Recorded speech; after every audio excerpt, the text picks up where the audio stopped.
పులివెందుల్లో మంగళవారం తెలుగుదేశం పార్టీ ఎన్నికల సంఘం, రాష్ట్ర పోలీసులు, జిల్లా కలెక్టర్, అధికారులు అందరూ కలిసి ప్రజాస్వామ్యంపై సాగించిన అఘాయిత్యానికి ఇప్పుడు తిరిగి వాళ్ళే ఆయింట్మెంట్ పూసే ప్రయత్నం మొదలుపెట్టారు. విచ్చలవిడిగా కళ్ళ ముందే వేల మంది పక్క నుండి వచ్చి ఓట్లు వేయడం, ఆ వీడియోలు, ఫోటోలు అన్ని బహిరంగంగా బయటకు రావడం, స్వయంగా జిల్లా కలెక్టర్ ఒక పోలింగ్ బూత్ లో పరిశీలిస్తున్నప్పుడే 2 అడుగుల దూరంలోనే ఒక దొంగ ఓటర్ జమ్మలమడుగు నుండి వచ్చి ఓటు వేస్తూ ఉండడం, ఇవన్నీ ఫోటోల రూపంలో, వీడియోల రూపంలో బయటకు రావడంతో నిన్న ధ్వంసమైన తమ వ్యక్తిత్వాన్ని కాపాడుకునేందుకు అధికారులు ఇప్పుడు రంగంలోనికి దిగారు. ప్రజల్ని మరోసారి మోసగించేందుకు, మభ్యపెట్టేందుకు ప్రయత్నం చేస్తూ ఉన్నారు. నిన్న రాష్ట్ర ప్రజలంతా చూశారు. విచ్చలవిడిగా రిగ్గింగ్లు జరగడం, దొంగ ఓట్లు క్యూ లైన్లో వేస్తుండడం, ఈ ఫోటోలు, వీడియోలు బయటకు వచ్చిన తర్వాత ప్రతి ఒక్కరి మధ్యలోనూ అంత అఘాయిత్యం జరిగిన తర్వాత ఎన్నికల వ్యవస్థ మీద, ఎన్నికల ప్రక్రియ మీద ఎందుకు కనీసం రీపోలింగ్ నిర్వహించలేదు అన్న ఒక ప్రశ్న సగటు సామాన్యునికి వస్తోంది. ఈ ప్రశ్న నుంచి తప్పించుకునేందుకే ఇప్పుడు అధికారులంతా కలిసి మరో కొత్త ప్లాన్ చేశారు. పులివెందుల్లో 15 పోలింగ్ కేంద్రాల్లో కూడా రిగ్గింగ్ జరిగింది. ఎక్కడా మినహాయింపు ఇవ్వలేదు, ఎవరిని రానిలేదు. అసాధారణ స్థాయిలో మెజారిటీ ఏకపక్షంగా రిగ్గింగ్ చేసేసుకున్నారు.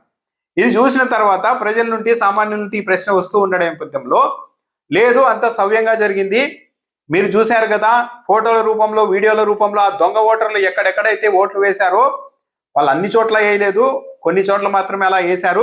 ఇదిగో 2 పోలింగ్ బూతుల్లో వాళ్ళు ఇలా దొంగ ఓట్లు వేశారు, అందుకే మేము రీపోలింగ్ నిర్వహిస్తున్నాం అక్కడ అంటూ అర్ధరాత్రి ప్రకటించింది ఎన్నికల సంఘం. 15 కేంద్రాల్లో రిగ్గింగ్ జరిగితే కేవలం 2 చోట్ల రీపోలింగ్ నిర్వహించేసి, లేదంతా సవ్యంగా జరిగింది, ఎక్కడన్నా పొరపాటు జరిగింటే చూడండి మేము ఎంత సచ్చిలున్నామో, మళ్ళీ రీపోలింగ్ నిర్వహిస్తున్నాం ప్రజల కోసం, ప్రజాస్వామ్యాన్ని కాపాడడానికి, ఎన్నికల వ్యవస్థను నిలబెట్టడానికి మళ్ళీ 2 చోట్ల రీపోలింగ్ నిర్వహిస్తున్నాం చూడండి అని చెప్పుకొని గంగలో కలిసిపోయిన ఈ వ్యవస్థల వ్యక్తిత్వాలు, వ్యవస్థల పరువు, వ్యక్తుల పరువు ఇవన్నీ గంగలో కలిసిపోతే ఇప్పుడు మురికి కాలంలో ఆ పరువుని మళ్ళీ రికవరీ చేసుకునే ప్రయత్నం చేస్తోంది ఎన్నికల సంఘం, ఎన్నికల అధికారులు, మొత్తం వ్యవస్థలు అంతా కలిసి. అయితే వైఎస్ఆర్ కాంగ్రెస్ పార్టీ దీన్ని బహిష్కరించింది, రీపోలింగ్కి అంగీకరించడం లేదు. 15 బూతుల్లోనూ వేల మంది వచ్చి రిగ్గింగ్ చేశారు.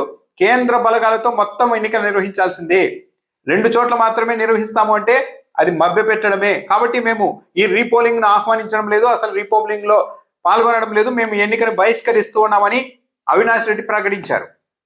So YSR Congress party video ఆధారాలు, ఫోటో ఆధారాలు మొత్తం వైఎస్ఆర్ కాంగ్రెస్ పార్టీ దగ్గర ఉన్నాయి. వాళ్ళు హైకోర్టుకు వెళ్ళే అవకాశం ఉంది. హైకోర్టు అయినా కనీసం న్యాయం జరిగే అవకాశం ఉంటుంది, ఎందుకంటే అంత పబ్లిక్ గా అంత అఘాయిత్యానికి పాల్పడ్డారు. వీడియోలు, ఫోటోలు అన్నీ ఉన్నాయి. పోలీసుల కాళ్ళు పట్టుకున్నారు, సార్ మా ఓట్లు వేయండి సార్ అని. ఇంత దుర్మార్గమైన చెప్పాలంటే రాష్ట్ర చరిత్రలో ఎప్పుడు జరిగి ఉంటుంది. సో కోర్టుకు వెళ్తే తప్పనిసరిగా ఆ ఫోటోని చూసిన తర్వాత కోర్టు తప్పనిసరిగా దీనిపైన కీలకమైన నిర్ణయం తీసుకునే అవకాశం ఉంటుంది.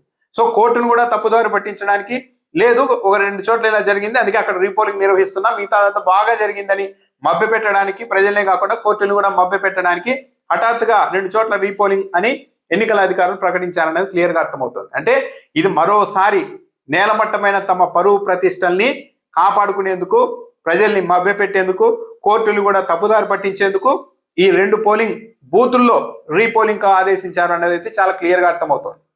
వైఎస్ఆర్ కాంగ్రెస్ పార్టీ కోర్టుకు వెళ్ళాలి, కోర్టులో కూడా న్యాయం దక్కకపోతే అసలు కౌంటింగ్ కు కూడా వెళ్లాల్సిన అవసరం లేదు. వైఎస్ఆర్ కాంగ్రెస్ పార్టీ కౌంటింగ్ కి కూడా పోకుండా వదిలేయాలి.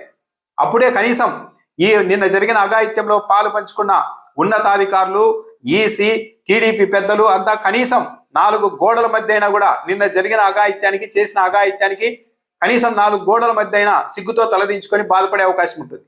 కౌంటింగ్ కు వెళ్తే మళ్ళీ ప్రచారం చేస్తారు, మొత్తం రిగ్గింగ్ చేసుకొని మేము గెలిచామని చెప్తున్నారు కదా, మరి ఆ స్థాయిలో రిగ్గింగ్ చేశారని చేసినప్పుడు మళ్ళీ మీరు కౌంటింగ్ ఎందుకు వచ్చారు అని కూడా మాట్లాడతారు.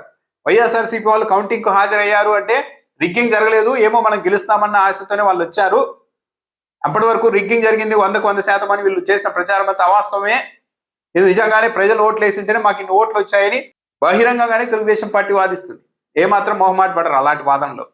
సో కాబట్టి ఈరోజు రీపోలింగ్ ని బహిష్కరించారు. రేపు కౌంటింగ్ కూడా వెళ్లకుండా ఉండాలి, ఒకవేళ కోర్టులోకి ఊరట లభించకపోతే.